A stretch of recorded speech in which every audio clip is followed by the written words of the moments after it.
The New York Times just published an opinion piece arguing that Meta is entering its zombie era, the slow decline phase where a once dominant internet company becomes irrelevant, like AOL or Yahoo.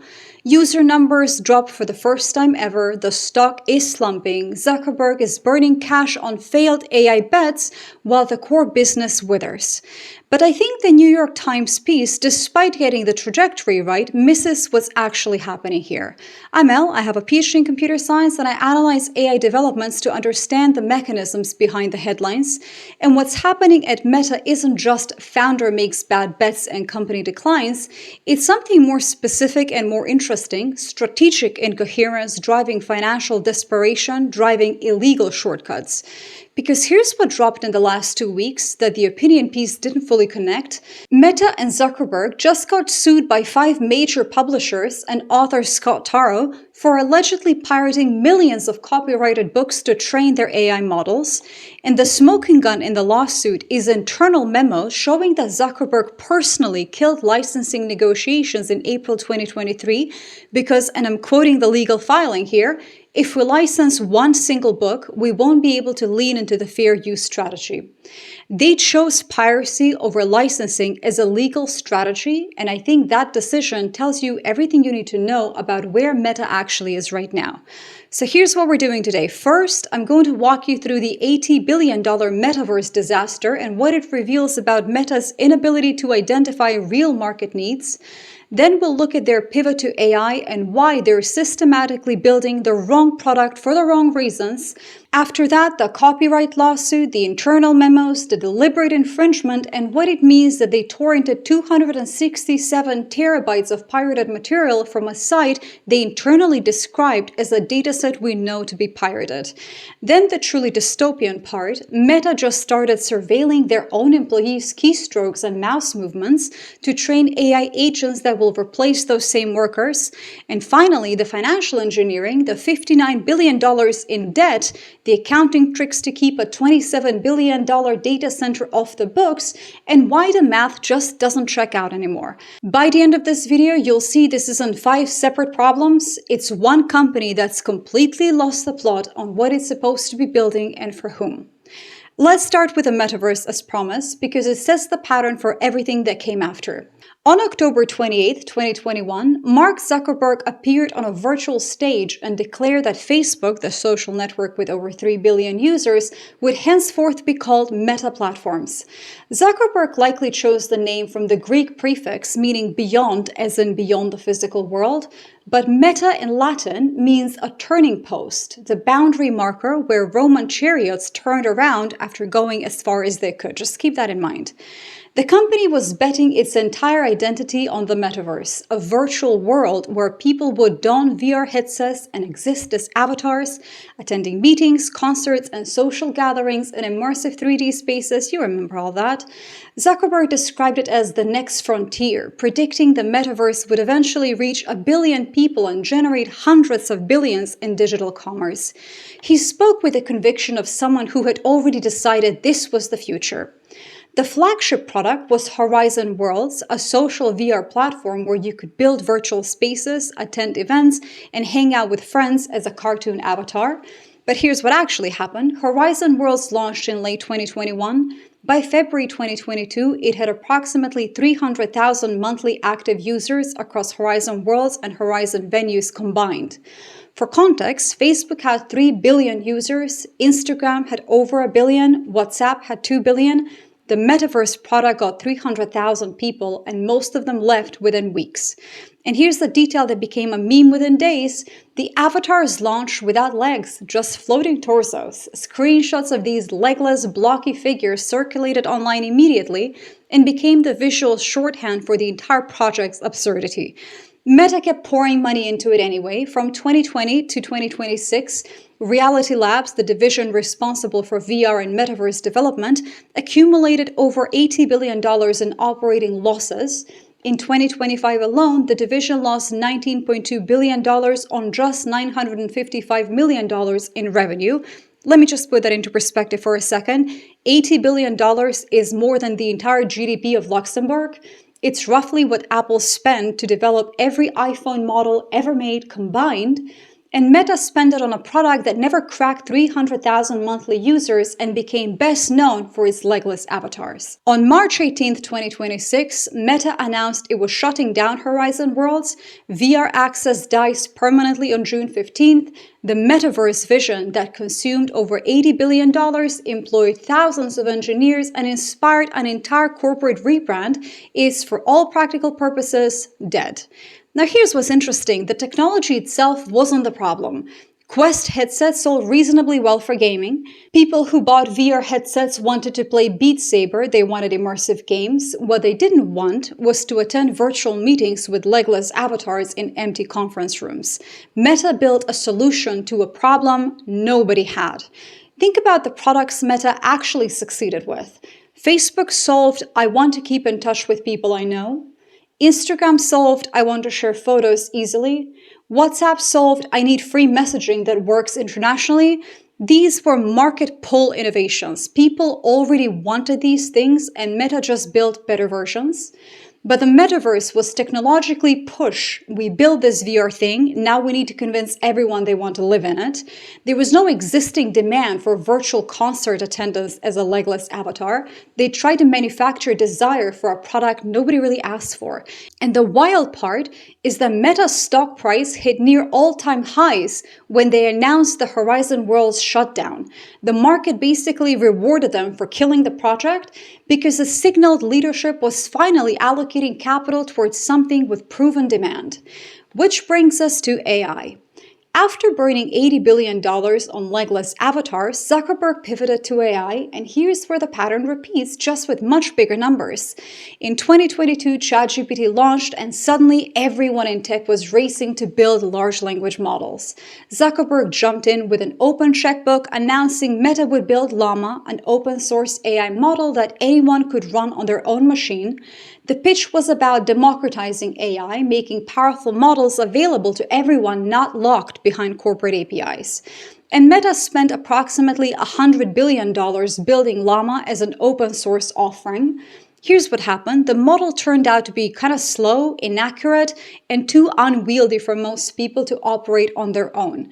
Running a large language model locally requires significant compute resources, GPUs, memory, technical know-how. The democratization pitch ran into the reality that most people, developers excluded, just want to type a question into a web interface and get an answer, not set up local model infrastructure. So Zuckerberg abandoned that effort and committed another $115 billion minimum for 2026 on a new AI push, this time building models that compete directly with ChatGPT, Claude, and other leading systems. And here's the thing, their current models perform worse than the competition.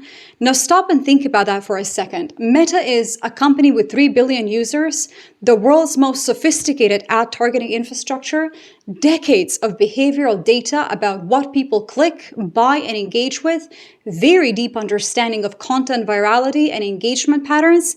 If they were strategically coherent, what would they be building really? AI that makes ad targeting even more effective, their actual business. Content moderation AI, their biggest cost center and legal liability, recommendation systems that keep people on platform longer, their core engagement problem, creator tools that make Instagram and Facebook stickier than TikTok. And instead, they're building general purpose language models to compete with OpenAI. Why? Who at Meta actually benefits from having an open source LLM that runs on consumer hardware? What problem does this solve for Meta's business model, which is selling ads based on user attention? This is kind of like if Coca-Cola decided to spend $100 billion building smartphones because tech is the future while letting their beverage business rot. The core competency doesn't transfer, the strategic logic doesn't connect. And here's where it gets even weirder. Meta is an advertising company. They have proprietary user data that no one else can access. The social graph, behavioral patterns, what content drives engagement. If they wanted to build AI that leveraged their actual moat, they would be building domain-specific models for the following: AI-powered advertising tools that small businesses and creators can use to automatically generate optimized campaigns, identify target audiences, and manage the entire conversion funnel, taking maybe 2 to 5% of revenue generated. That is a multi-$100 billion business built on infrastructure they already own. Then content moderation AI that actually works, reducing their biggest cost center and legal exposure while making platforms usable again. Maybe creator monetization tools that keep influencers on Instagram instead of jumping to TikTok, built around AI-assisted content creation and audience analysis. These would be multi-hundred-billion-dollar businesses built on infrastructure they have, but instead, let's spend $115 billion per year building ChatGPT, except worse, and give it away for free. And look, I understand Meta can build multiple things simultaneously. They have the resources, but here's what I don't understand. Why isn't there a public-facing advertising product built on that dataset? The strategic incoherence is just staggering. Which brings us to the lawsuit that dropped 2 weeks ago, because I think it explains why Meta keeps making these kinds of choices. On May 5th, 2026, 5 major publishers, Hachette, Macmillan, McGraw-Hill, Elsevier, and Congage, plus author Scott Turow, filed a class action lawsuit against Meta and Zuckerberg personally, alleging they pirated millions of copyrighted books and articles to train Llama. The lawsuit includes internal memos that are genuinely extraordinary. Here's what happened. According to the filing, after releasing Llama 1, Meta briefly considered licensing training data from publishers. Internal discussions from January to April 2023 show Meta considered increasing their dataset licensing budget to as much as $200 million. Then in early April 2023, the question was escalated to Zuckerberg: should they license content or just take it? After Zuckerberg weighed in, Meta's business development team received verbal instructions to stop licensing efforts. The internal rationale, according to one Meta employee quoted in the lawsuit, was the following: if we license one single book, we won't be able to lean into the fair use strategy. They decided not to license content specifically because licensing even one book would undermine their legal argument that they don't need to license anything. It's not that they couldn't afford $200 million. Meta made $200 billion in ad revenue just in 2025. They're spending $115 billion on AI infrastructure. $200 million for licensing is kind of like a rounding error. They chose piracy because they're betting the entire AI strategy on fair use, the legal doctrine that allows limited use of copyrighted material without permission for purposes like criticism, education, or transformative works. And the lawsuit alleges they went hard on the piracy. According to the complaint, on December 13, 2023, Meta employees internally circulated a memo about LibGen, a notorious repository of pirated academic papers and books. The memo described it as a dataset we know to be pirated and noted we should not disclose use of LibGen datasets used to train. Despite those concerns, Zuckerberg and other Meta executives authorized torrenting over 267 terabytes of pirated material. The lawsuit says that's equivalent to hundreds of millions of publications and many times the size of the entire print collection of the Library of Congress.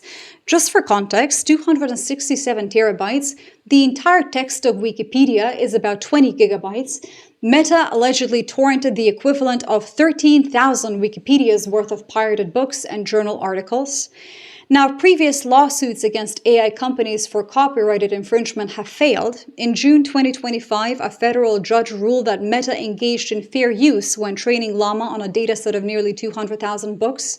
But this lawsuit is different because of the internal memos. The previous cases were about whether AI training constitutes fair use in principle. This case is about whether you can deliberately circumvent copying protections and actively choose piracy over licensing as a cost-saving measure, then claim fair use as a shield. The lawsuit argues that Meta stripped copyright management information from the copyrighted works it stole to conceal training sources and facilitate unauthorized use. That's not transformative use or incidental copying during research. That is deliberate infringement at industrial scale with internal documentation showing it was a conscious, strategic choice. And here's what I personally find fascinating. Meta knows how to license content. According to the lawsuit, they signed licensing agreements with Fox News, CNN, and USA Today. They signed 4 licenses in 2022 with African language book publishers. They understand the market for licensing AI training materials. They just decided it was cheaper to pirate and fight in court later. And I think that decision reveals something very important. Meta can't afford to build competitive AI the legal way. If you're building domain-specific AI for advertising using your own proprietary user data, you don't need to scrape the Library of Congress. But if you're trying to build general-purpose models that compete with OpenAI and Anthropic, you need all of human knowledge, which means either paying for it or stealing it. The piracy strategy is a symptom of the strategic incoherence. They're building the wrong thing, which requires data they don't have, which means they either spend hundreds of millions on licensing or they gamble on a fair use defense while torrenting pirated material.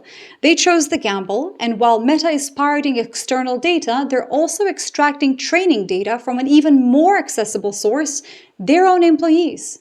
In April 2026, Reuters reported that Meta quietly deployed monitoring software on US employees' work computers through a program called the Model Capability Initiative. The software captures every single keystroke, mouse movement, click, and takes periodic screenshots as employees work across hundreds of websites and apps, including Google, LinkedIn, GitHub, Slack, and even personal Gmail accessed on work devices. According to a Meta spokesperson quoted by Reuters, if we're building agents to help people complete everyday tasks using computers, our models need real examples of how people actually use them. That sounds reasonable until you think about what it actually means. Meta is training AI agents to replicate human-computer work. To do that, they need to watch humans do computer work. So they're recording every drop-down menu selection, every copy-paste between tools, every Jira workflow that Meta's roughly 72,000 employees perform. CTO Andrew Bosworth confirmed there is no opt-out. If you work for Meta in the US, you're being monitored. European employees are exempt because GDPR won't allow it, but American workers just get a notice that their work laptop isn't really theirs. And here's the darkly hilarious part. Meta announced this the same week they laid off 8,000 employees. So the workflow is basically monitor employees doing their jobs, use that data to train AI agents that can do those jobs, lay off the employees, sell the AI agents to other companies. The workers generating the training data don't get a cut.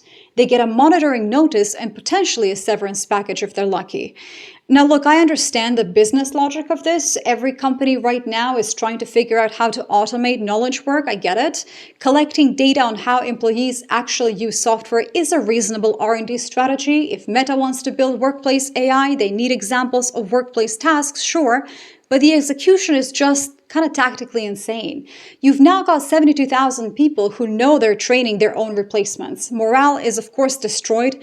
Trust is just out the window. And for what strategic advantage? Because here's the thing, if Meta were building domain-specific AI for their actual business, ad targeting, content moderation, creator tools, they wouldn't need to monitor employee keystrokes. They would train on their proprietary user data, which they already have copious amounts of. But they're trying to build general workplace AI agents to compete in the enterprise software market, which means they need training data about how people use Google Docs, Slack, LinkedIn, email, none of which is Meta's core business. So once again, wrong product, wrong lane, desperate measures to get the data they need. And the cost isn't just employee morale, it's legal exposure. Think about what flows through those tools on a normal workday, by the way. Code commits with proprietary logic, Slack messages about medical leave, personal emails accessed on work devices. You're capturing potentially very sensitive information at massive scale, feeding it into AI training pipelines and hoping nothing goes wrong. That's not just ethically questionable, it is a compliance nightmare waiting to happen. But they're doing it anyway because they need the data and they cannot really afford to acquire it through other means. Which brings us to the financial engineering holding this whole operation together. Meta is spending staggering amounts on AI. Capital expenditures for 2026 are projected at $115 to $135 billion, directed primarily at data centers, AI chips, and model development. To put that in context, that's roughly 67% of Meta's projected annual revenue. Most tech companies spend about 15 to 25% of revenue on CapEx. Meta is spending more than half. Where is that money coming from? Increasingly, debt. Meta's long-term debt closed out 2025 at $59 billion, double the prior year's total. And that doesn't count the creative accounting, by the way. In Louisiana, Meta is building a data center called Hyperion, a $27 billion facility that, at full build-out, could scale to 5 gigawatts and cover an area Zuckerberg says would stretch across a significant part of Manhattan. Here's how they're financing it. Meta partnered with Blue Owl Capital, a private credit firm. They created a joint venture where Meta owns 20% and Blue Owl owns 80%. Blue Owl formed a legal entity called, and I'm really not making this up, Beignet Investors LLC. They named their $27 billion debt vehicle after a donut. Beignet investors sold $27 billion in bonds to Wall Street investors. Meta leases the data center from Blue Owl. The rent money flows to Blue Owl, which uses it to pay back bondholders. And here's the clever part. Meta gets to renew its lease every 4 years. If they change their mind on AI, they can just walk away. Because Meta only owns 20% and doesn't control the entity, they keep the $27 billion in debt off their balance sheet. The Wall Street Journal called this Frankenstein financing. Ernst & Young, Meta's auditor, approved the arrangement while designating it as a critical audit matter. Accounting speak for, this is complicated, involves significant judgment, and warrants investor attention. Some analysts are comparing this structure to the special purpose entities that led to the Enron collapse, and Meta just announced they're doing it again, raising another $13 billion through a similar structure for a data center in Texas. Meanwhile, in Louisiana, the Hyperion data center is causing real-world consequences. The tiny town of Holy Ridge, population 6,500, is now home to construction for the largest data center in the world. Residents report a 600% increase in vehicle crashes over the last year from the non-stop parade of construction trucks. 3 truck crashes occurred just outside Holy Ridge Elementary School. 4th graders told reporters the trucks are so loud and frequent that classroom walls shake. And if Meta decides to walk away after 4 years, the 3 new natural gas plants built to power the data center have a 30-year lifespan. If the data center closes early, the cost of those plants will appear on household utility bills for Louisiana ratepayers.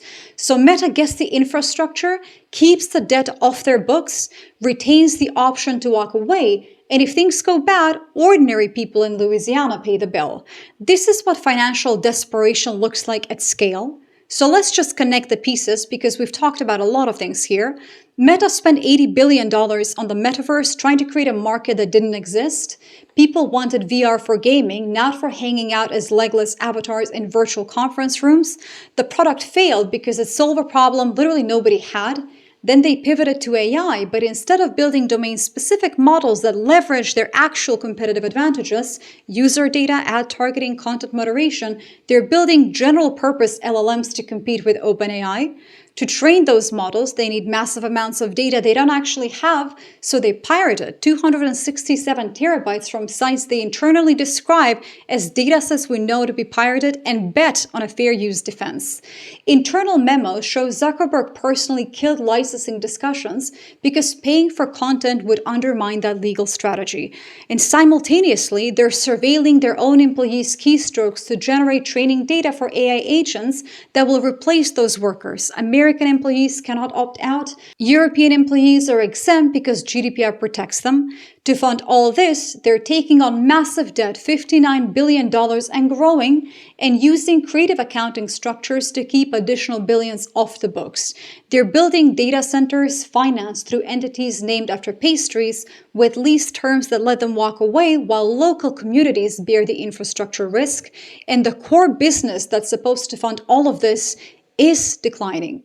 Daily active users across Meta's properties dropped for the first time ever last quarter from 3.58 billion to 3.56 billion. To compensate for this, Meta is cramming more ads onto platforms and charging advertisers more, moves that increase revenue per user by 27% in Q1 2026, but are actually likely to further alienate the users who are already leaving. This is what strategic incoherence looks like. Meta has technical execution capability. They can build very sophisticated systems, deploy infrastructure at scale, hire very talented engineers, but they've completely lost clarity on what problem they're solving and for whom. Facebook, Instagram, WhatsApp succeeded because they served existing needs. People wanted to stay connected, share photos, message internationally. These were market pull innovations. The metaverse and general purpose AI are technology push. We build this, now we need to convince everyone they want it. But there is no clear user need being served. And here's what I personally find remarkable. Meta is sitting on the most valuable advertising dataset in human history. 3 billion users, decades of behavioral data, complete social graphs, deep understanding of what makes people click, buy, engage. It is the holy grail of advertising.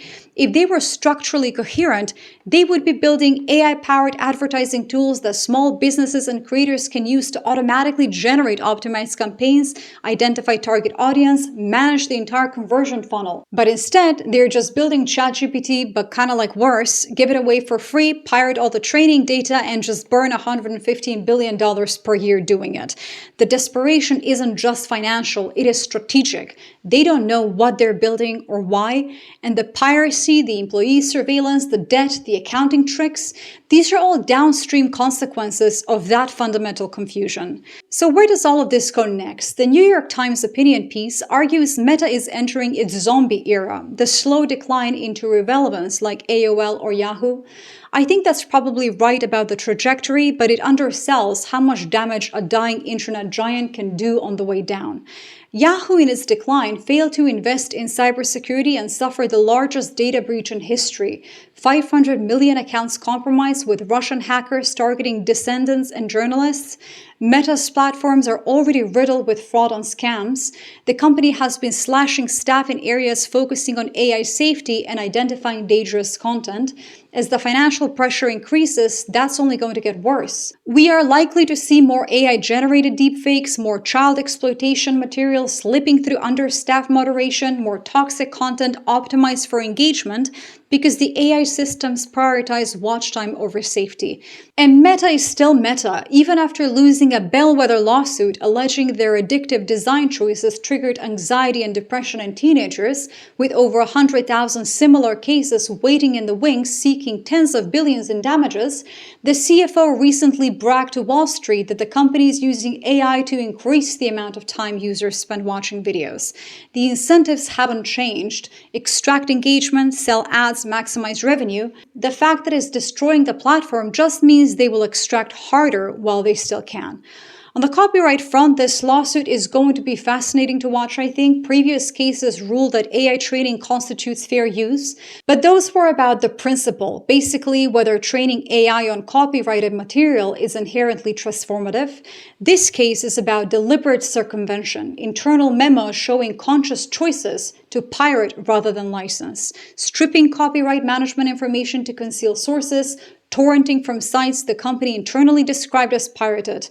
If Meta loses this, it doesn't just cost them money, it establishes precedent that choosing to infringe at scale is not protected by fair use, which has implications for the entire AI industry. And if Meta wins, then we've essentially ruled that AI companies can pirate anything as long as they call it training data and claim transformative use, which is on its own kind of alarming. Either way, the lawsuit is a symptom of a deeper problem. AI development at the scale Meta is attempting is either exceptionally expensive or fundamentally incompatible with doing it legally if you're building general-purpose models.